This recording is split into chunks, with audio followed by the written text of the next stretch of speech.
This is our questions and answers segment of the festival. We'll be taking questions, trying to provide answers, hopefully good ones. And the process begins by reaching out to all of you for a question. Do any of you have a question? Yes. I'm forgetting your name. Paul. Hi. Good to see you, Paul. Sir, I've heard you speaking of renunciation, and it's not necessary, and then speaking of practice and different ways and means of practicing, and some people practice and some people don't. And I guess I wanted to ask you about my own personal journey with all of that. Okay. You know, I started in my 20s meditating and chanting and breathing and doing a lot of stuff. You waited until you were in your 20s to started breathing. Yeah. You must be a yogi from a previous life. 21 years. And, you know, there was rewards. I found myself, you know, in deep states and so forth. But Okay. then it was like, okay, it's time to be an adult and go to Wall Street and raise a family and get married and do the adult worldly stuff. And I did that for about 17 years, but then at the end, I was crushed, demolished, and destroyed, pulverized into nothingness. And so ironically, I had achieved this much, that much, so much by virtue of practice and intention. And then when the last thing on my mind was enlightenment or you know, spiritual studies, you know, everybody talks about, you know, dissolving the ego. Well, I had mine pulverized to dust for me without any practice. It was a complete outside demolition of, but I really had a full experience of, you know, the false identity is gone, and who I mistakenly thought I was no more. And what was left was a whole new expansive sense. And in fact, you know, you could say like a dark night of the soul and going through hell, but then you come out the other end, and with embracing it and surrendering and letting go, I found myself in like some kind of, you'd probably know better, I don't even, like bliss or samadhi or unrelenting happiness, tears of joy for like 2 months. And so my question is kind of like, when I was trying, only so much happened. And when I got my butt kicked, when I wasn't looking for anything, it was this, I say the worst thing that ever happened to me is the best thing that ever happened to me, because it was such a huge gift. But then in terms of practice, which I wanted to ask you, that was like 25 years ago, maybe 30. I forgot what a contraction was. I was so blissed out. And then suddenly I kind of calmed down and came back down to earth from the bliss state. And then I experienced like my first contraction in like a month. And I thought I had messed up, like I had fallen off the bliss bandwagon and I had made some mistake. But then an Advaita teacher at the time said, no, the contractions are the mechanism of your deliverance.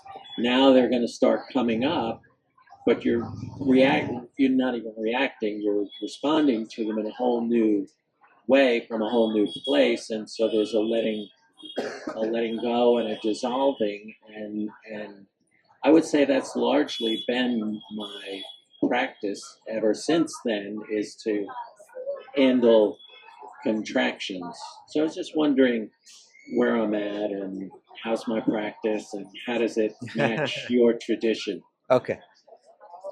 Could you explain what you mean by contraction?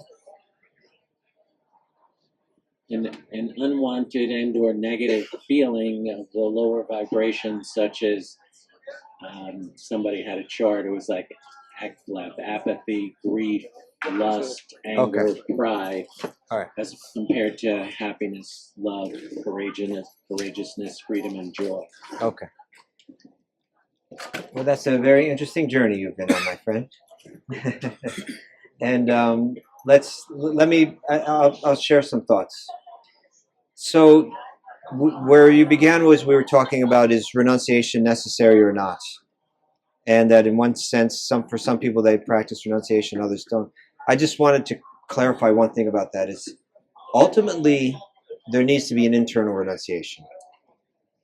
And that may be aided by external renunciation or not.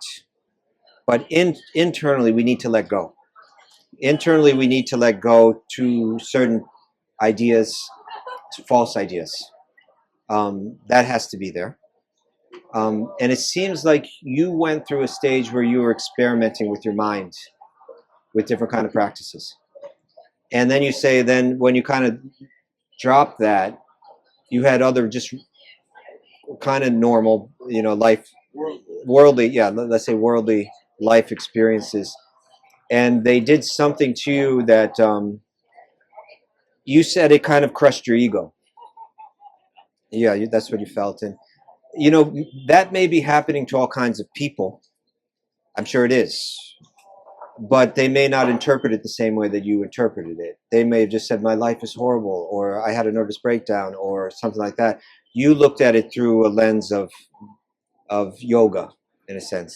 Oh, I see what's happening. My conception of who I am is being crushed. And although it's maybe uncomfortable, in one sense, it's a good thing, maybe. Whereas for another person, they wouldn't have any frame of reference to understand that this might actually be a good thing. And so perhaps just your background kind of gave you the perspective to grow from it. And I can't speak to the experiences that you're having in that couple month period, whether your ability to interpret this in a positive way led to something. You see, the mind and the consciousness is an interesting thing. I kind of grew up without any idea that you could experiment with your consciousness, except through drugs. And even them, I just understood them as being more of a recreational thing than like something that you use to kind of examine my inner world. And then the yogis, they had all kind of ways of doing this. They had all kind of exercises. There's certain. I would imagine here in Rishikesh, and there are other places in India where there's a whole tradition of different mental exercises that one can do, and people can do all kind of far out things. People can do all kind of things with their minds and with their bodies, with their breath, and achieve different kind of mental states.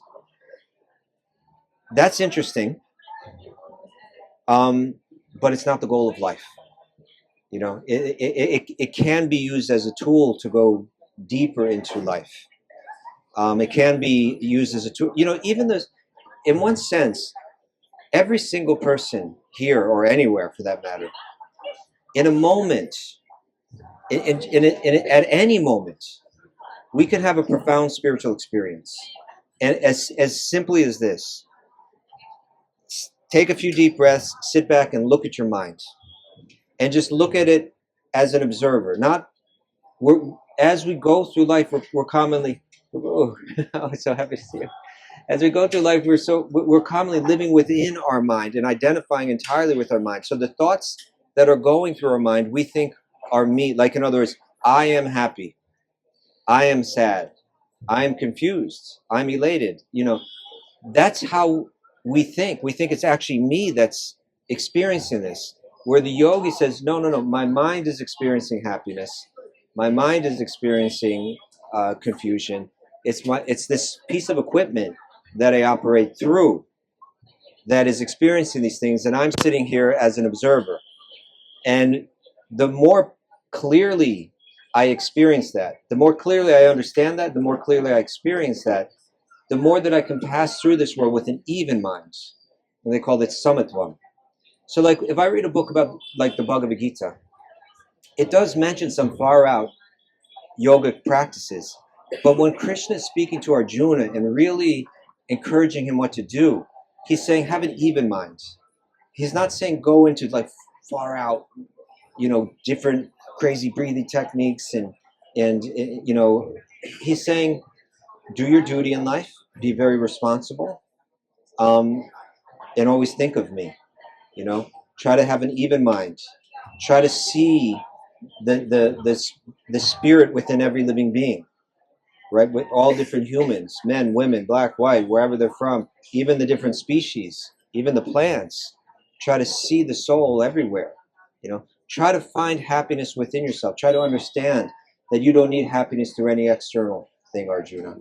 Right? You're asking me, Arjuna, several times in the Bhagavad Gita, Arjuna will turn to Krishna and say, describe to me the sage of steady mind. Describe to me that yogi who has transcended the influences of the modes of material nature. And then Krishna shares what that looks like. And his method for it is not these yogic techniques.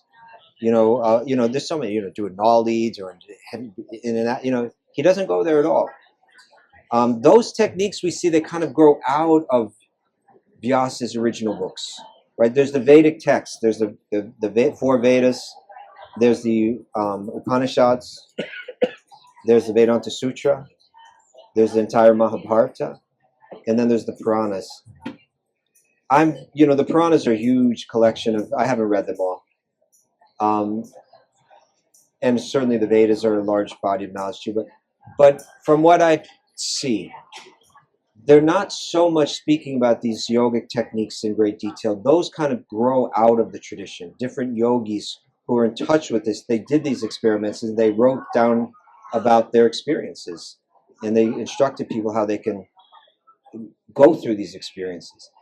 These types of yogis, it's almost like they're interested in playing with the mind in all different kind of ways. They're interested in seeing where it can go, what you can do with it. Can I slow down my heart rate? Can I stop my heart? Can I, those kind of experiences can give you like a strong faith in the idea that I'm not this body, that I'm not this mind, that I'm this self. But where do you go with that? That's the real question. Because even if I can experiment and do all kind of far out things, even if I develop mystic siddhis, mystic powers, which is a result of entering into samadhi, one might look at that and say, wow, what an advanced yogi. But in one sense, it's just a material technique, because the mind is made of matter. So you've learned how to manipulate matter in a particular way. I had a friend, a mentor of mine. When he was 19 years old, he just hitchhiked from Italy all the way to India. And then he went up into the mountains. And he lived with the yogis up there. And he saw so many far things. He saw people levitate. He said that one day he saw a yogi. And the yogi had a crowd of people around him. This is way up there somewhere. I'm not exactly sure where. And he said that the yogi took a light bulb, crushed it in his palm, ate the glass. Right? Okay? Everybody's sitting there like, wow. And he said that a lot of the people that were watching this yogi began to think, you're an avatar, you're a god, but he actually just did it to make a point. He said, you think that what I just did means that I'm some kind of avatar? This is just a technique. I've just simply learned a technique, but what is the value of this technique? Right? All of this yoga tradition is to actually connect to the very root of existence, to connect with God, who sustains you, who you have this eternal connection with, who is seated in your own heart. Don't be confused or distracted by all these different techniques, right? By being able to manifest some kind of mystical power. It's really it's practically meaningless. Try to reconnect with God in your heart. Try to see God in the hearts of every living being. This is yoga. This is taking you towards the real goal of life. So he just wanted to make that point. And so it sounds to me like, your different yogic techniques that you were doing earlier in your life, they gave you some experiences. It did give you some vision that when you went through a very hard time in life, you were able to interpret it in a way that non-yogis would likely not interpret it. And it does feel like something happened in your mind after that, some sense of elation, and I can't describe what that is. People that do those kind of yogas might be able to, almost like a doctor, understand prana and different energies in your body and what was going on. This is something I don't really have very much knowledge of. I could say that much, like something that was going on within your body, likely connected to your yogic techniques, were stimulated by your experiences in life, and you began to feel certain ecstasy for some time, and then it went away, right? Yeah, it came back down. Yeah. I was going to say, had you heard of Bernie Madoff and the huge scandal? Yeah.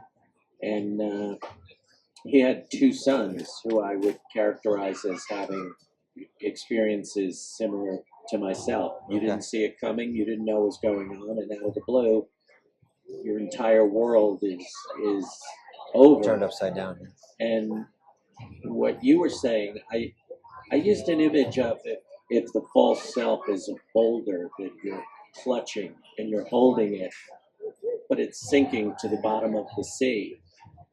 I felt like something had me let go and separate from the boulder, from the false self, and whether that was my practices or divine and amazing grace.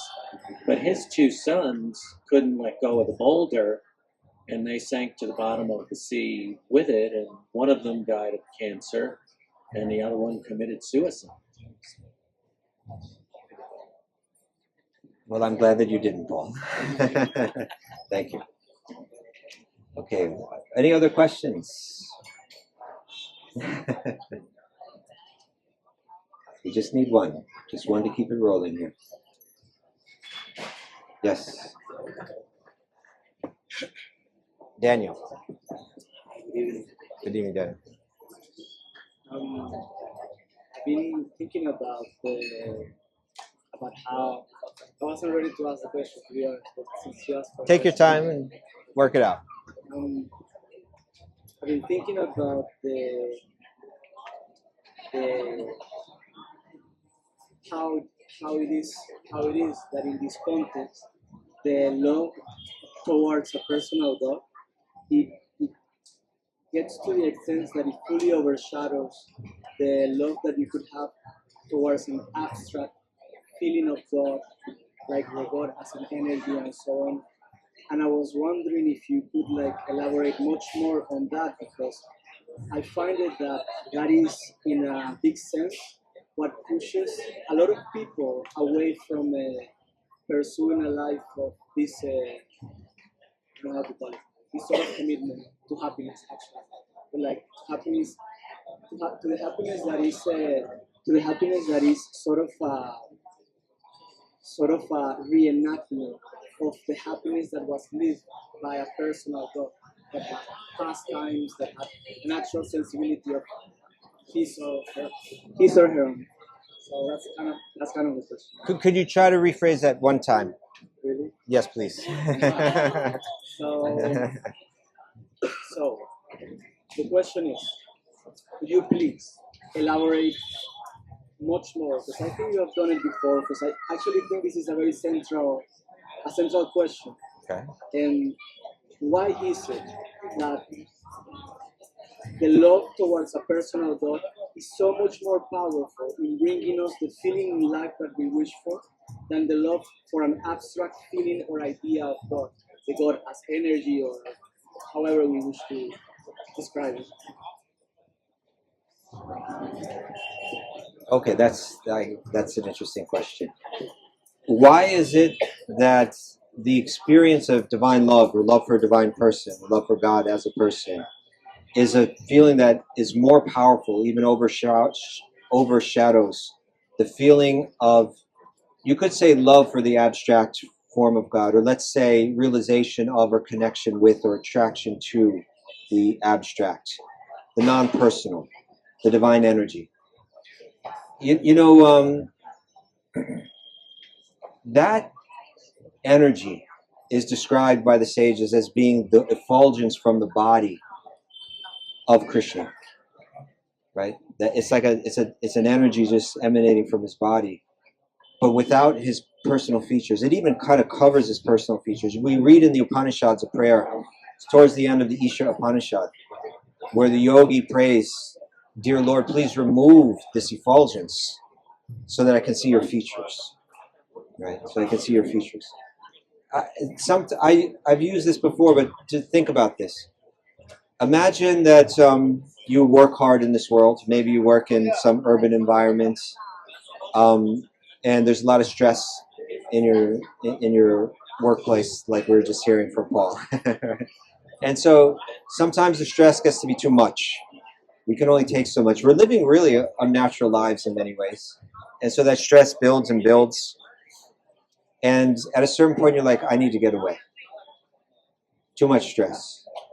And so you buy yourself a ticket and you go to some place very beautiful. You're from Venezuela. So maybe some of these tropical islands. Arrocas. You might go to Arrocas. And there, let's say it was even a private island, or you had some beach to yourself. So now all of the stress that you're feeling it's in the past. And there's just peace there. You're lying on that beach. There's just bright light. And the gentle sounds of the waves. And there's nobody calling you. And there's nobody disturbing you. There's nobody pressurizing you in any way. And that relief is so profound. You're like, this is what I needed. I really needed this. So within your mind, within your heart, you're like, I'm well situated now. I'm well situated. This is what I needed. But then after some time, let's say a day goes by, 2 days, 3 days, a week, 2 weeks. After a certain point, you begin to become a bit lonely on that beach all alone.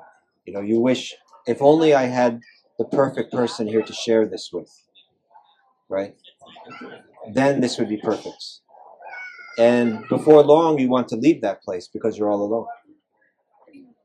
And so why do we feel that way? You see, once someone asked Bhaktivedanta Swami Prabhupada, they asked him, when people rise to the Brahmajyoti,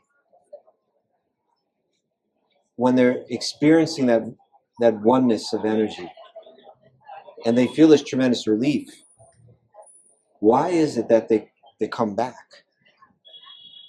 And he said, because they're lonely. Right? Because they're lonely. Because our very nature is to love. Right? And love has a subject, one who holds love in their heart, for the object of their love, who they feel that for. That's the essence of the soul, right? Loving devotion.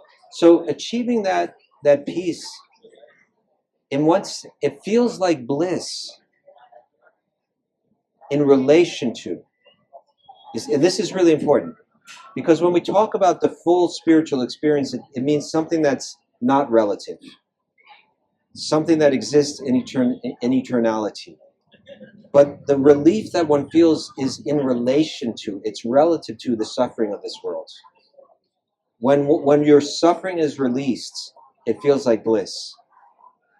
And I've shared this example, like if someone has your head underwater and they're holding your head underwater, there's nothing in your mind but anxiety, pure anxiety. I need this to end. When will it stop? When will it stop? I need relief. And then when they let go of your head and you pull your head out of the water and you breathe, then when you breathe, it's like all the anxiety in a moment is gone.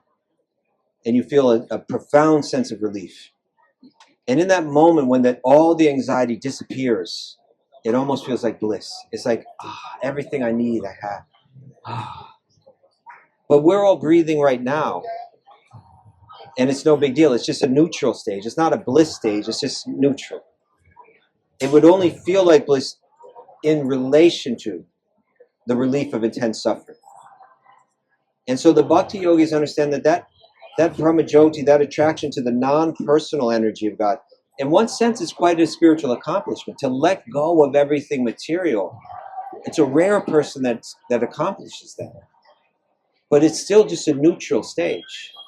There's a positive alternative to the material suffering, not just the negation of the material suffering, but there's a positive alternative. And that's what we're designed to experience. So even if we get that relief and it feels like bliss for a while, there's going to be a certain point where the heart calls for something more, what we were designed for, and that's divine love. So ultimately it goes there. The Srimad Bhagavatam, again, is the text where Vyasa is really trying to clarify these points. And he gives examples of, there's two really powerful examples. One is the speaker of the Srimad Bhagavatam, Shukadeva Goswami, completely otherworldly mystic who is situated on that Brahman platform. But he evolves to the next stage and becomes interested in Krishna's Leelas. And the same thing is for the four Kumars. We see that if we look to these ancient texts, people always evolve from interest in this world to letting go of this world and experiencing that Brahman platform, and then to divine love. We never see a great these are the greatest stalwart monists, most accomplished in their understanding of the non-personal energy of God, and they evolve to the personal energy of God. The stalwarts, like the most advanced at it.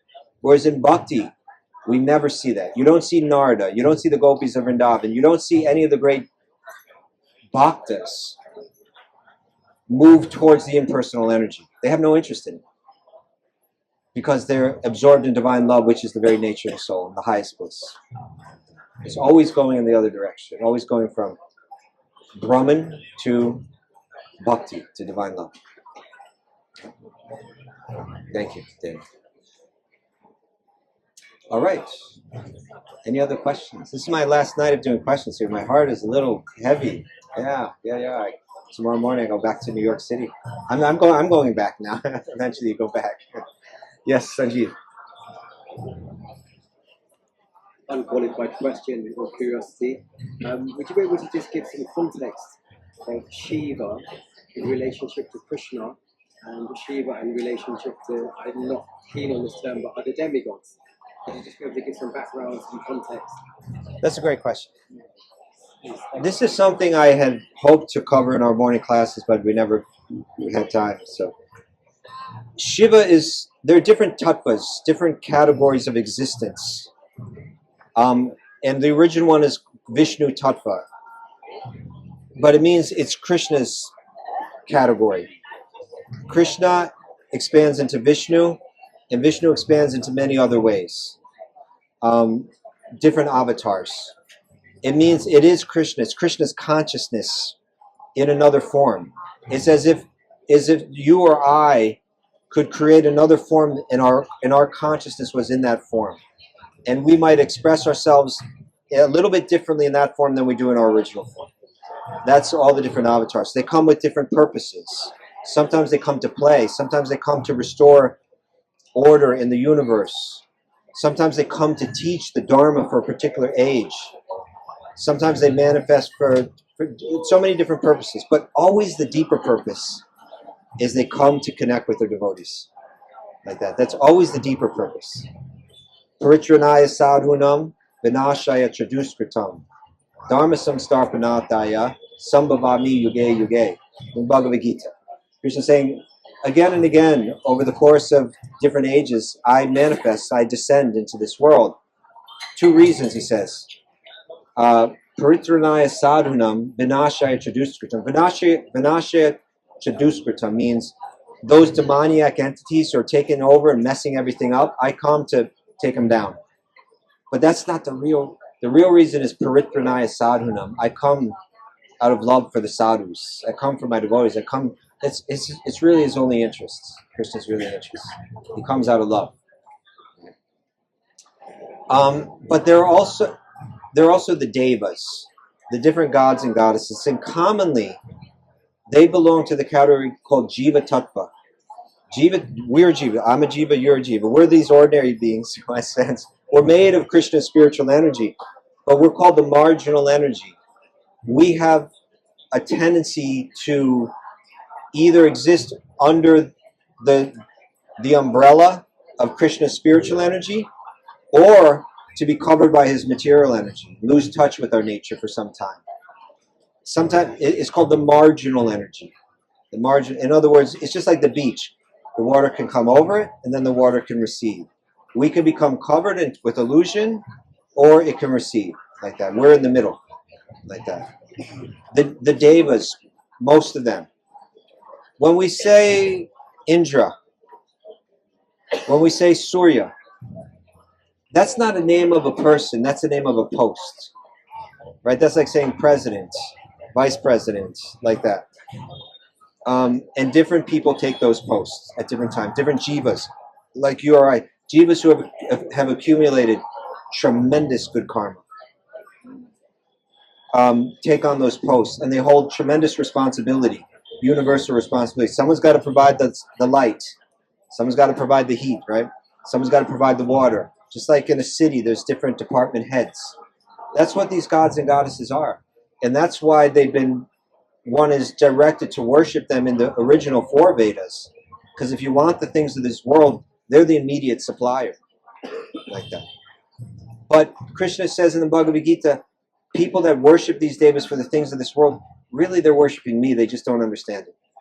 Because I'm the one that's actually providing all the resources. I'm the one that's empowering them. I'm the one that's putting them in that post, right? And providing the resources that they ultimately share. Okay.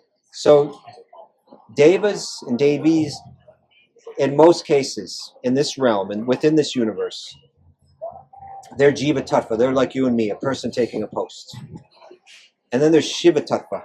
There's Shakti Tattva, which is all the goddesses, beginning with Radha, then the gopis of Vrindavan, the wives of Krishna, and then the consorts of the great devas, and so on, like down, that goes. But Shiva Tattva is said to be very subtle and very difficult to understand. He's almost Vishnu. He's just like, and the example that they use is milk and yogurt. What is yogurt? Essentially, have you ever made yogurt before? Right, you just take milk and you boil it. Right, then you wait till it's the right temperature. Then you just add one little ingredient, one little bacteria, and then you keep it warm, and then it turns into yogurt. So practically, it's just milk with just a little transformative elements.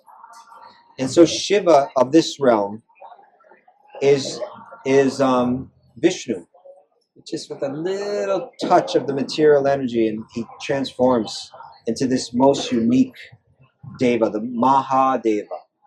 He's in another category than these other Indra, Surya, and even Brahma, and so on. Mahadev is very special. He's especially cherished and respected and worshipped because he's meditating on Vishnu with such depth. He's glorified throughout Bhagavatam. Throughout Bhagavatam, Shiva is shown such. He teaches the prayers to worship Lord Vishnu to the Rachetas. All across Bhagavatam, he's glorified. Yeah. Very, very special, very dear. And there he's also called Vaishnavanam Yata Shambhu. That he's seen as the greatest Vaishnava. He's seen as the greatest worshiper of Vishnu. So very, very special, unique, great soul. Externally, he may look unusual. He doesn't seem like sattvic, which usually the yogis are. Usually the Vaishnavas are sattvic. They operate in the sattva guna. He looks tamasic, covered in ash, snakes, garland of skulls, so many things. But no. He can't be seen as controlled by that. He's the controller of that, and he's got very, very, very deep love for Vishnu and for Krishna. Mahadev ki jai. Yes, question.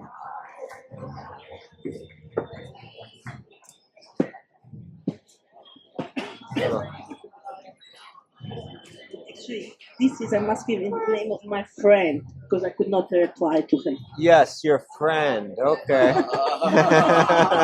Serious, okay. Okay. No, just kidding. She cannot understand why Yeah. Krishna, the Supreme Personality of Godhead, is taking the same shape like human, like us as humans, this body is very embarrassing, isn't it? And why he has to take, he's supreme. He's supreme, he can be any shape he wants. He's unlimited. So why he has to take the form and shape like a human? My humble understanding, I explained to her, maybe it's wrong, but that I understand. Krishna loves us so much, and he just wants to us to be able to relate with him much more easily, and to come back to him and to love him more. And I think we can relate with him much more if he's the same form like us. Is that right? Or I don't know. So why does Krishna take a human form? Is it because so that it's easier for us to relate to him? Yeah, but who's the Adi Purusha? Who's the original person? Yeah, so it's not that he's taking a form so that we can relate to him. He's giving us forms, right, that are like his. Not that he's got a form like us. His body's not at all embarrassing. Once, once there was a princess. This is written in Srimad Bhagavatam. Her name was Rukmini, right? She became the first wife of Krishna after Krishna left Vrindavan. And she was about to be married to Shishupal, a total demon, right? A really horrible, horrible man. You know, big king, but just wicked, you know, cruel-hearted. And she was going to be married in a day or two. She had never met Krishna, but simply by hearing about Krishna, she had fallen in love with him. And so she wrote a letter to Krishna, and then she gave it to a brahmana to deliver to Krishna.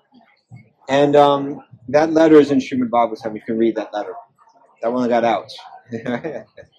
And she writes, "My dear Krishna," you know, she glorifies him, all that she's heard about him, his beauty, his compassion, and all. She glorifies him for some time, and then she writes, "Why would I ever accept a husband with a material body like this, right?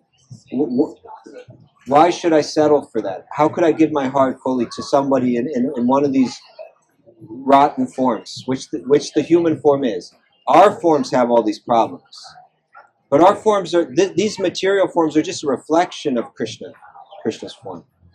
His body is, every aspect of it is it's in a similar shape, but it's made out of completely different ingredients. It's made out of entirely spiritual ingredients. It has none of the flaws of these bodies, but it's the perfect body for reciprocating love in all different varieties. You know, if you want to be Krishna's friend, you got the most perfect friend in Krishna, and that body is perfect for it. You know, if you want to be Krishna's parent, if you want to love Krishna with the kind of love that a parent has, he'll not only he'll appear to you in the form of Krishna that's just suited for your heart, which is just as a little. He can be like a little boy, right? Like a sweetest little boy you've ever seen, a little infant crawling. It's mind blowing. You see, these there have always been and will always be sages up in this mountain that are bhakti yogis. And they go up there so that they can meditate very deeply on Krishna's pastimes. So they're like the Ashtanga yogis in that they like to quiet in solitude so they can concentrate their mind. But the content that they want to concentrate their mind on is Krishna's leelas. And there's something in them that they find endlessly fascinating. Right? They find endlessly. When you have a very pure, when our minds are impure, we find all kind of ridiculous things fascinating. You want to talk about embarrassing, right? You just look at the stuff that we're fed through our Instagram and Facebook feeds and what's on television, what's on the internet. Go to YouTube.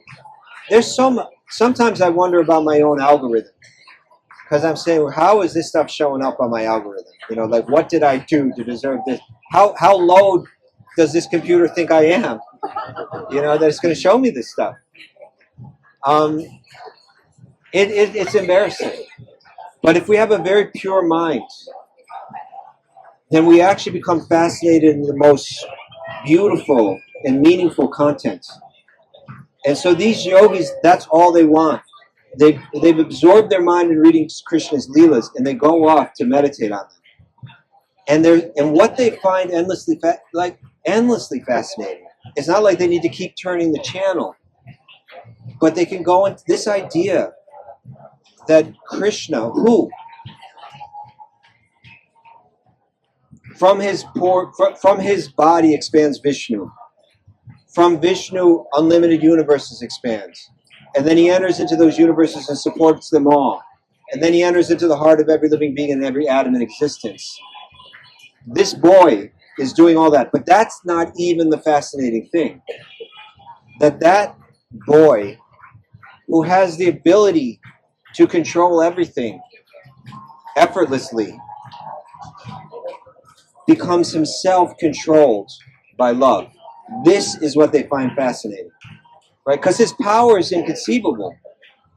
To maintain one universe is inconceivable. We can't wrap our head around it. He's doing so much more than his power is inconceivable. But he becomes. There's a story. I'm going to tell you a story. We're going off on tangents today, okay? But just think about this and just consider. I beg you to consider this carefully. If it sounds weird, just try to stick with it. There's a chapter in the 10th canto of the Srimad Bhagavatam that describes that there's Krishna and his mother, Yashoda, and then his half-brother, Balaram, is there, and Balaram's mother, Krishna's stepmother, co-mother, I don't know what you call it, Rohini. So Rohini and sometimes you see two mothers and they just had babies at the same time. And they're both experiencing the same experience, so they really understand what each other's going through, And so they to be with someone that understands you, there's an intimacy in that. So the two mothers, they have these kids, and the kids are playing together, and their hearts are melting together. So that's what's happening with Yashoda, Krishna's mother, and Rohini, Balaram's mother. And they're watching the boys play. And where do they live? They live in Vrindavan. What is Vrindavan? It's just a big, beautiful cowherd village. Everybody's taking care of the cows. It's like a farming community, and especially it's like a cowherd community. So it's a beautiful. There's no more beautiful setting, but there's a lot of mud because the cows are running all over the place, and so little tiny Krishna and little tiny Balaram. When you look at these babies, they're not ordinary babies. Babies can be really cute, but the adorability found in these two is just unlimited. So when mothers are looking at their kids and they feel oh, it's so adorable. What they're experiencing is many times that. And Krishna has the ability to manifest that adorability just on this unlimited level. And so he's reciprocating with her motherly love in this perfect way. But this is what the book says. It's what the text says. It says that Krishna and Balaram, they're crawling through that mud, which is just making them more adorable. And then they see, from their angle of vision, which is so down low on the ground, they see, oh, there's mommy. Because they see a sari, a woman wearing a sari. And they go and they crawl through the mud and they grab the sari of this woman. It's not their mother. But their mothers are watching and they're like, Mama. And they pull on the sari. And then they look up and it's not their mother. And then Krishna and Balaram become frightened. Who is this woman? And then they turn around and they start crawling back to their own mother. And when the mothers see this, their hearts are just melting, right? But Krishna's not faking when he feels that frightened. And when he comes running back to his mother for her shelter, please give me your shelter. When he's coming back saying, please give me your shelter, every aspect, her motherly love is just, it's just overflowing. But he's really feeling, because he's covered by his own energy. And he's feeling exactly what a child feels like, to feel the motherly love. That's Krishna. How can the most powerful, all-powerful being be in this situation? He is so entirely focused on experiencing all the different varieties of love that he takes on these forms and he enters into these states of consciousness to feel love and to reciprocate with love. That's Krishna. That's God. That's fascinating. I need to go deeper into this and deeper into this and as they go deeper and deeper and deeper, they actually enter into it. Even in this world, they can see it, they can feel it, they can enter it. So that's why Krishna is in a human form, because it's the perfect form to express love and to feel love. And he can with that human form, he can love the cows. He can love the deer, he can love the parrots, he can love the peacocks. It's the perfect form. Akila Rasamrita Murti. In that form, he can reciprocate with all different varieties of love. The answer to any question about Krishna, like this, if you trace it back, it always has to do with love. Why is Krishna lifting this hill? It has to do with love.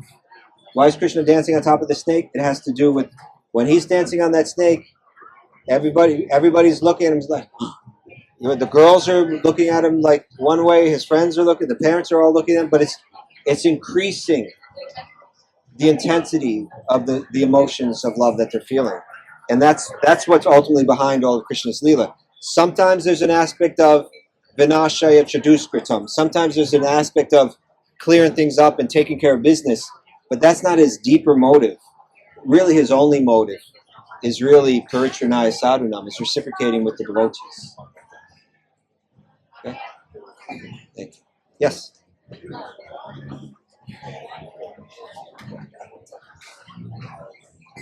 It's maybe a stupid question. It's about sadhana, because here we have kirtan the whole day, morning, evening, but Sunday I work my back. I'm a normal householder, I have my daily life. What would you think is a good bhakti way of sadhana, just do the japa, or... Yeah. Okay. That's the question. Yes. This is not at all a stupid question. It's actually the question that we should always be asking ourselves. What is my next step? Okay, what is my next step? Where do you live? Stuttgart. Okay. Oh, nice. Okay, so there's that. I would say the two most fundamental practices of bhakti. When the 9 limbs of bhakti are listed, the first 2, Shravanam, Kirtanam, hearing and chanting. I would say that every day you should do both. Find out how much you can commit to. Maybe reading 15 minutes a day is like all you can squeeze into your schedule. If that's the case, then read 15 minutes a day. But when you do it, really try to be 100% in it. Try not to be just flipping the pages or concentrated on other things. Even if it's if it's a longer time, all the better. But even if it's just short time, try to sit down, take a few breaths, and say, "This is the most important part of my day. Krishna is going to speak to me now. I'm going to give him my full attention." I have a friend who's a disciple of Srila Prabhupada, and he said once Prabhupada was holding the Krishna book, which is 10th canto, Krishna's pastimes. And Srila Prabhupada said, this is not a book, this is Krishna. It's Krishna looking like a book. Right? In other words, it is not different from Krishna, and it will speak to you if you're able to hear. So spend that time really, I want to hear your message, Krishna. And you can reflect on that message. And when you put down the book, say, what message am I taking? Keep that in your mind. Focus that in your mind. And then go throughout your day, you can come back and reflect on that. But you also want to chant, japa. Right? Get as much kirtan as you can when it's available. But every day chant japa. Again, maybe it's 1 round a day. Maybe it's 4 or 8 or 16. You see what you can do And then sometimes you just want to take it just a little bit, stretch it just a little bit, just stretch it just a little bit. Don't undersell yourself, but don't do too much that you continually fail at it. Just push the border a little bit. So you have your weekly kirtan, you have your daily reading, your daily chanting, and I'd say one more thing, and this is real important. If you can do this, this is a game changer. Try to eat only prasadam. Try to eat food that's been offered to Krishna. As far as possible. If you can do that entirely, that's the best. The more that you cook your own food and offer it yourself, that's the best. If when you go away for work or something, if it be food that you prepared yourself, better than eating in restaurants. Because the yogis say that the consciousness of the cook goes into the food. And I believe it's true. And so if you're really trying to purify your consciousness, but you're allowing someone who isn't even interested in it, if you're allowing their consciousness to have an effect on you, then it's going to make everything much harder. So the more that you can eat just prasadam, the more that your practices are going to be more effective. Now beyond that, try to never criticize the Vaishnavas. Try not to gossip. That's real important. We could say so many things, but that's real important. When we first come to bhakti, we look at all the bhakti yogis, we say, my God, they're all amazing. And then when we come a little closer, we begin to say, oh, I can see some faults here. And then when we advance more, it's not that we don't see the faults. We might still see them, but they mean much less to us. The devotion that they have means much more to us. We need to come to that stage. And then we're not interested in judging, we're not interested in criticizing. If we just chant and don't criticize, it's a very potent formula for bhakti. Thank you. I always ask just today. Other questions? Don't be shy. I know one of you. There we go. Your name, please? Navneet Kumar. Navneet Kumar. I'm from Navneeta. Varanasi. Navneet. Yes. This means Krishna who's... Does that mean Krishna who's taking butter? Navneeta Taskara. What does Navneet mean? Navneet means new. New. Okay. Nava means new. Navneet. Okay. I do care a lot for my future and I'm facing many failures right now. What should I do and overcome this fear and this failure? You're afraid that you're going to fail in life? You are having trouble in school? Are you a student? You completed class 12? And now you're going to university?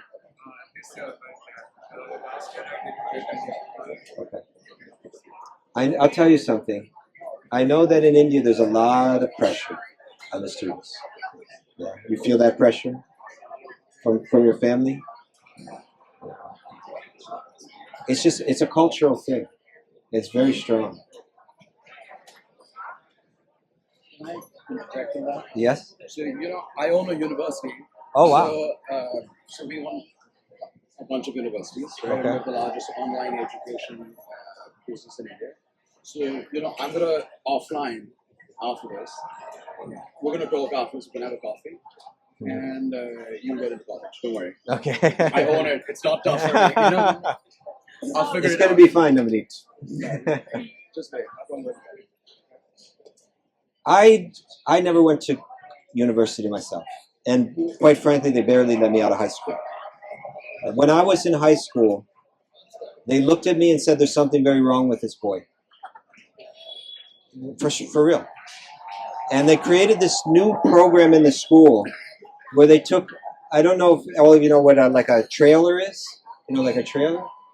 It means like a kind of little temporary building that you can hitch to the back of a truck and bring it and drop it off somewhere. So they put it in the back of the school, and they picked different kids from the school that they thought were really problems. and they separated us from the rest of the school, and they put us in this trailer. And so they looked at me and they said, basically they just gave me a way to get out of school, which was I could go and get credits by doing different things, but not actually going through the normal course of study, because I was problematic. I admit it. I gave the teachers a hard time and stuff like that. And I was dressed very weird at the time. It was concerning to people. They looked at me and said, "This is very strange. This boy is listening to very crazy music, dressing very weird." And really, I hardly went to school the last couple of years, and they just kind of let me go. Well, I'm getting to that. But still, I found my way in life. I found my way in life. There's stress will come in our life at different times, and sometimes it'll be so strong that we'll feel like the whole world is dark. You can feel that way. When we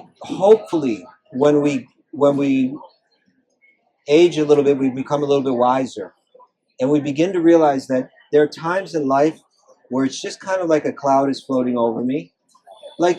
And we know when a cloud floats over us, we know it's just a matter of time before the cloud blows by. When there's rainy days, okay, there's rainy days now, but we know that at a certain point, it's going to open up, it's going to be sunny again. And life is like that. So Krishna tells Arjuna in the Bhagavad Gita, Matrasparshas tu kaunteya, sitoshna sukadukada, agama payano nityas tams titikshas vavarata. That a yogi can recognize that happiness and distress come and go. Just like winter comes, summer comes, winter comes and then it goes, summer comes and then it goes. That's the way of the material energy. It's always shifting, it's always shifting, it's always shifting. There's something inside of us, inside our mind, that is saying, I'm waiting for the moment where the world is all just kind of like tuned in just right, and all the problems will be done. So I just need to get the right job, right? I need to get good grades, and then I'll get the right job, and then all my problems will be gone, right? But even if you get the good grades and you get the good job, it's not that all the problems disappear. There's still going to be problems, and they're going to come in our lives. And as we get older and we get a little wiser, we begin to accept that. We begin to accept that sometimes my mind is going to go through some cloudy periods where it feels a little dark, but I know that that's going to pass over. And it's not going to overwhelm me. I'm going to learn how to just tolerate it and just stay focused on my life goal as I pass through it. So I feel for you, because I know honestly in the United States, most families don't put as much pressure on the kids as they do in India. I see it's very, and it's out of necessity. I see that the parents are very concerned. There's intense competition, academically and so on. You have to try to satisfy your family, show them that you're giving your full effort, try to do well. But inside you, there can be another part too, a wise part within you that's saying, I will pass through this time, and ultimately I'm in God's hands. I'll do my best effort, and then I leave the results up to God. This is what Krishna is asking Arjuna to do in Bhagavad Gita. Right? You put in your best effort. You're not lazy, right? And then the results are up to God. And meanwhile, you recognize happiness and distress, they come and go. This will go. You will pass through this. You come out the other side. A lot of times, exactly at your age is when people feel it the most, right? In those transition times. I remember I was in Italy not long ago, and one girl was in the same position. She was in university. She was crying tears because her whole life seemed so dark. And I just said to her, no, this is what you go through when you're young. Young people commonly go through this experience. You pass through it. And the more that this feeling of unease, it can become a great advantage in life. It doesn't just have to be some uncomfortable thing that we just suffer from. but it can become an opportunity for you to connect with God in your own heart. Because if we never felt dissatisfaction or discomfort in this world, we would just live a mediocre existence lifetime after lifetime after lifetime after lifetime. But it's when we feel some sense of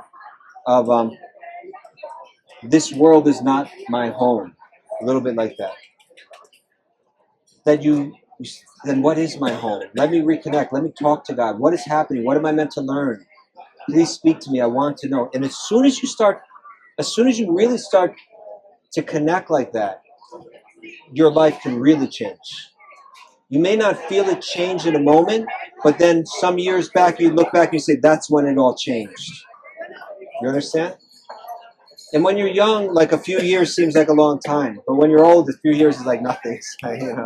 So that all feels relative. But you will pass through this. And you take this gentleman's help. And I'm going to correct what's going to happen right. okay, very good. I'm going to concretely make it happen. Everything's happening already. Done. Rest assured, you will be fine. Thank you. That's a very nice question. Very good. Everybody give him some encouragement. He's good young man. Very well. Other questions? Yes. Your name is? My name is Amy. Yeah, from Korea. Is it possible? Can I ask any spiritual question? Yeah, I always curious about where our story is. Our story is called from after we died. I'm sorry. Can you say it again? Where does our I'm soul? always curious about our soul. Yes. Is where our soul is going after we die. Okay. And it's a thing as where our soul is from. Yeah. It's a kind of thing as Okay. where it starts and Yeah. where is the end. Yeah. This is what we're meant to inquire into, right? Into the self, into the soul, Atma-jnana. Who am I? What am I? Where did I come from? Where am I going? Not just like, how am I going to make more money to get this or that, but that's fine. But what's the deeper meaning, the eternal meaning? So I will speak from the knowledge of Bhagavad Gita in the Vedic text. I'll share what they share. People are free to believe whatever they want, but Krishna, when he begins the Bhagavad Gita, he says, take a look at something, Arjuna. Right? What is it? Dehino smin yata dehe. Kaumaram yalvanam jara. That we look at the soul. Well, we see every living being is passing through different stages of life. We're a child, then we're a little bit older, then we're kind of like full-grown adults, then we kind of get older still, and then we pass away, we leave. But as the embodied soul passes through all these different bodies in one lifetime, the consciousness is the same. I can remember what it was like to be even in a 3-year-old body. That's about as far back as I go. I have a few memories of being a 3-year-old, hardly anything. And then 4 and 5, a little bit more clear. And then when we go above that, still more. And so I remember what it was like to be in a 3-year-old body, a 10-year-old body, a 20, 30, 40, 50-year-old body. Now I'm almost in a 60-year-old body. Right? I'm only like less than a year. I'll be in a 60-year-old body. And if we look at those bodies and what they're made out of, we see the cells that those bodies are made out of, they're gone. The skin that I had when I was a 3-year-old, it's not this skin, right? The hair that I had more hair back then. And the bones, even, it's like the cells die and they're replaced by new cells. So I've been alive in many bodies, even in this one lifetime. My consciousness has remained the same as it's moved through different bodies. So if that's the case, then when this body actually dies, why would we assume that the soul doesn't continue? Right? This is the logic that Krishna shares with Arjuna. Makes sense, does it not? Showing that the self is not dependent on the body for its existence. The body, then he'll go on to say, just like we put on clothes and then take them off and put on new clothes.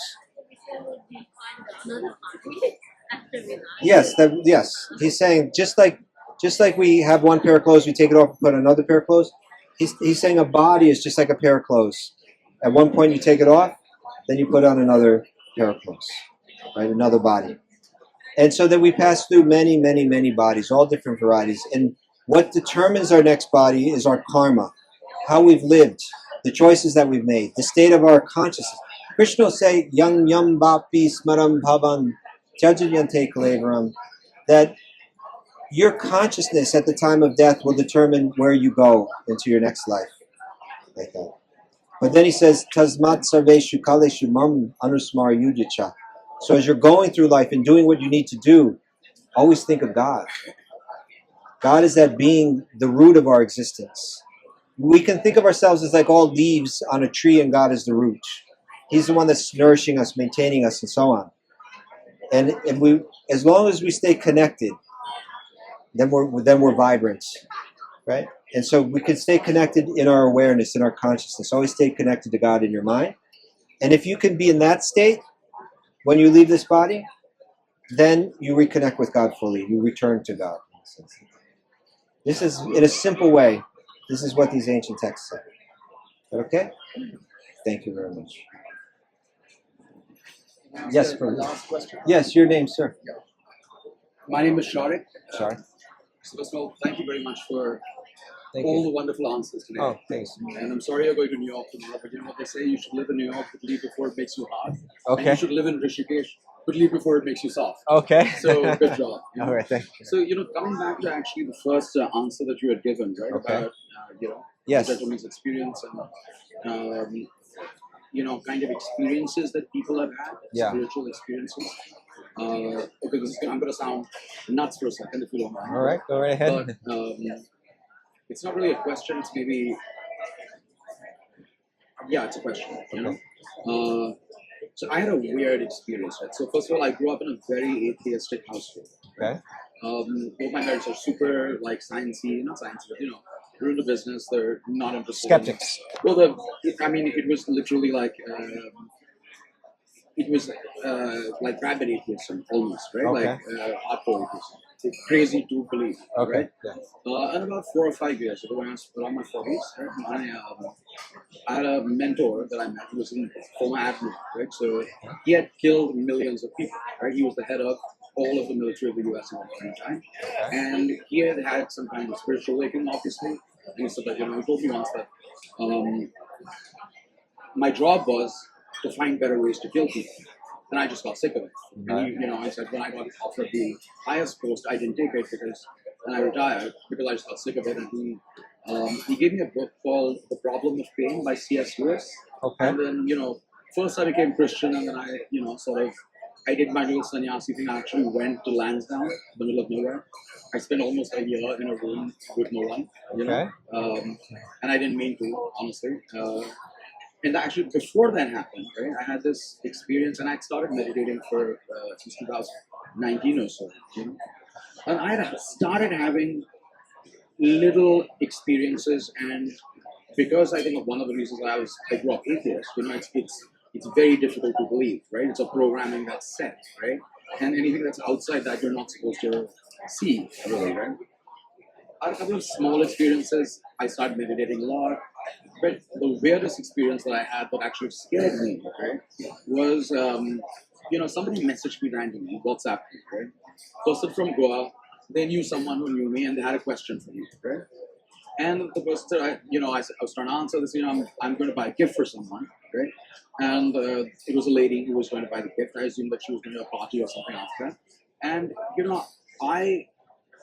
I would never message this to anyone, right? But I literally wrote to her. And I hadn't spoken to her on the phone, never heard of her before. I said, did someone just die? Right? I mean, not exactly. I did it in a much more polite way. I said, I just have this weird, I said, I'm going to say something that sounds nuts. But, I have this feeling that you've gone through something. And it was a normal, happy message about helping her organize a party or something, Yeah. And I said, did someone die? Right? And her husband had just died of cancer. Okay? And she wasn't going to a party with the kids. She was going to her former in-laws' place. Right? and I knew somehow that he had died of cancer. So, there's that like first quote from Love Story, that book, where the girl dies of cancer. I didn't know. Okay, so the famous book Love Story was after the Bible, second most printed book. So, I actually put the quotation there because I didn't want to say, hey, did somebody die of cancer? Because that's super, confrontational as well. And if you're wrong, that's bad, right? And, I don't remember the exact, but I have screenshots. I wouldn't believe it otherwise, Then she ended up at her in-laws' place, right? She messages me and says, how do you know, right? And I don't know what. I said, you're wearing a white dress with like those like crochet holes in it, right? And she sends me a picture of the dress, right? And, I'm freaking out. And I'm like, okay, these are huge coincidences, right? And I said, are you sitting under a red painting with swirls, right? Swirls. And she sent me a picture of the red painting above her head. There's no way anybody's going out and buying a painting and quickly putting it in, buying a white dress and putting it. And it was pelicans. It was like a Chinese red, and so it was the right color. It was red. It wasn't swirls of water. It was, the bird's feathers, but they were in swirls, right? And then I literally said, you're lying with your left leg straight on and your right foot under your ankle and under your heel of your palm, whatever foot. And she said yes, right? And she said like literally like all of this, and then we went for dinner eventually, right? Okay. Like, then we had dinner, like what's going on? We hung out for a bit, right, for a few days. And she said like, what happened, right? Like I literally was nipping around the scar, and I was like, is somebody watching me? And that hasn't happened to me before, right? I've had little things happen to me. I'm not keen on them happening, by the way, right? This is not something that I want necessarily in my life. It does kind of happen. I've done the heart rate thing. I did that in the hospital. And I was joking, right? I was literally joking with the nurse. I was in hospital for a couple of months. I had an illness. And I said, they take your heart rate with the thing. And I couldn't see it. It was behind me. And I said, I was just joking. I'll make my heart rate 69. I was trying to be 30, right? Mm-hmm. And I closed my eyes, and then I said, is it 69 now? And she said, yes, it is. And it was a joke. I didn't mean for it to happen. I didn't mean for the first one to happen either. And both of these things have kind of not disturbed me, but, they're unsettling. It's unsettling, point one. Point two, it builds an expectation of stuff maybe happening, right? I'll manifest nice things as they go along, and, which does happen, frankly, with me. But I don't want to depend on that, my belief has definitely grown dramatically because this mentor I talk to every week, right? And he's pretty religious, even though we do business together, right? I do live alone. I spend most of my time alone, right? I spend sometimes weeks not leaving my room, meditating or reading usually. I don't know what's happening, frankly, right? Okay. And at some point, I should probably get back to real life. It's been 5 years, of my kind of doing this, or maybe not, But it's not something that I'm necessarily enjoying. It's not bliss, definitely. Yeah. It's uncomfortable and it's scary and. I don't know if I want it, if you know what I mean, right? Yeah. So I'm trying to understand because since you said that, you heard of other people going through experiences, right? Yeah. What do you think? I don't know. I don't have a question. This is the Again, there's all kind of subtle things that are happening that we can be unaware of. People can read people's minds. There are people that can do that. So that means that somehow that information has to be kind of like available for their mind to tap into. Like we go back a few years and we would think it would be absurd to say that everything that's on YouTube is floating right here in this space, but it is. And so similarly, there's other thoughts or impressions or information that a mind has the potential to access. And so all these far out weird things are written about in these ancient texts, and we accept these ancient texts as being factual. So that's there, and some people make it their business to try to develop these kind of abilities. And then to someone like you you're experiencing them in some way, but it's not your intention. So it's I get it that would be unsettling. What to do? And in my mind, you see all of these energies. If we go to Bhagavad Gita, we see ultimately Krishna is the master of all mystics, and he's the one that all the energies are working under his. What is it? Madhyadhyakshena prakriti, suyate sacharatram. All the material energies working under my direction.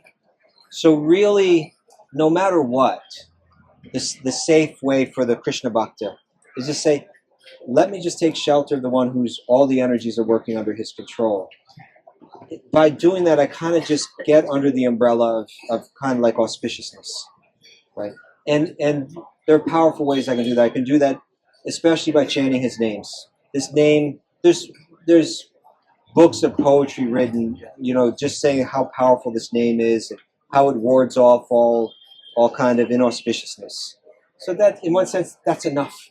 To read Bhagavad Gita daily, these kind of things will hopefully help you not feel unsettled, and always feel that auspiciousness in your life. Bring in what's auspicious. Increase the volume on that, and hopefully it'll settle you up. But I almost feel like ending with, because what you're telling me just reminded me of not a joke, but a story. Because my partner Raghunath, who I do this podcast with, he's a real character, and he told me. I don't know if I should end with this. Are we kind of out of time? Okay, I'll just share this. It's just funny. I hope it ends with a punchline, because when he tells it, it's so hilarious. Okay, but he likes to pull pranks, and so he has one close friend, and sometimes he'll set up a prank that'll take months to play out. He'll be setting it up for months, and he told his other friends to tell this main friend, whatever you do, don't ask Raghunath about his brother. Okay, just don't go there. What do you mean? Just don't do it. He doesn't like to talk about it. And then a month later, he'd have someone say the same thing, and then a month later, he'd have someone say the same thing to him. And then finally, he just got so curious, and he says, "Well, what is it about your brother?" "Oh, I don't like to talk about it." And then he said, "Well, you can't share, All right, I'll tell you. I don't talk to anybody about this, but you can't talk to anybody about this. Don't tell this to anyone." But I say, like my brother, like when he was very young, he found that he had this ability to tell when someone's about to die. Said he could, and it started off with the cat. He said the cat's going to die tomorrow, and then the cat died. And then he was able to do it again and again. And he's like, "Really?" Yeah. And he said, anyway, it caused a lot of stress in his life, and it's scary. And they put him in a special school just for people that can do this. And he's like, "Oh no, come on now. There's no school for these kind of people." No. In New York City, there. "Oh, okay, in New York City, there." And he just kept it going and kept it going. And then he said, "So what's happening?" He said, "Well, anyway, it built up to this thing where we were in a restaurant, and my father was always telling him not to do it. Don't do it. Said, don't talk about this anymore." But then we're in this restaurant, and my father went up to collect the food, and he told me that man that's walking out the door right now is about to die. And we had to go tell my father, but his dad doesn't like to hear that, because but he's going to die right now if we don't do something. And he said, "Really?" And then what happened? He said, "So anyway, then my brother went running out of the restaurant to catch the man, and my father went to catch my brother, and my brother just grabbed onto the man." It's like, and then what happened? Well, he grabbed him. He had him by the leg. Yeah. And then he started pulling his leg. It's like, yeah, he was pulling his leg. Yeah. He was pulling his leg. But he was setting that up for months. Wow, that's commitment. Yeah. A dad joke. Yes. Anyway, when you started saying that, I couldn't help but smile, because I was thinking. Okay, but maybe we'll end here on that note, everyone. It's been a real pleasure for me to spend this time with you, and I really appreciate people that make a move in their life and come to Rishikesh and dive into kirtan and ask questions about spiritual life and study these texts. And I generally, deep in my heart, I appreciate that. You know, not everybody has that drive. You know, and I think it's coming from a good place, and it's something that can take us all to a higher place, and ideally, it can take us to a place of divine love and something that we can all be an instrument of in this world. And so, thank you all so much for participating in this. I, you know what? I never said it here, but I said it when I was teaching the classes in the mornings that I like to make friends this way, you know. And so, if we can stay connected in some way, I'd appreciate that. If I can serve you in any way, please feel free to reach out. If you would like the recordings of the classes that we did, it's about 24 hours of classes, or any of the recordings of our Q&As. You simply need to speak with Gabrielle here, and she'll connect you with the code, and we can stay connected. But again, thank you all so much, and I hope to see you all down the road. Please stay connected here. Please take this everything you got here and keep it in your heart. You know, you kind of take a picture of it and you keep it in your heart, and try to get the mercy of this wonderful sadhu behind you. He's crying, and I'm crying because we'll be separated now. But in our separation, we'll be together always. This all that there is, this tremendous kirtan. This is an ordinary kirtan. This is kirtan with deep love inside it. It's very transformational, and this is an ordinary food. This is food that's prepared with deep love in it. Everything here is like, it's spirituality vibrating on a very, very, very high level. And so we're all so fortunate to Maharaj and his entire team who's been putting this on. And for me to be able to just play a small role and be part of the team, for me has been a real privilege and a real honor. And so it's been a privilege to serve as part of the team. It's been a privilege to be here with all of you. And let's all stay in touch. And thank you all so much. And I'll end here. Hari Om Tat Sat. Jai Shri Krishna. Jai Shri Prabhupada. Thank you, Lord.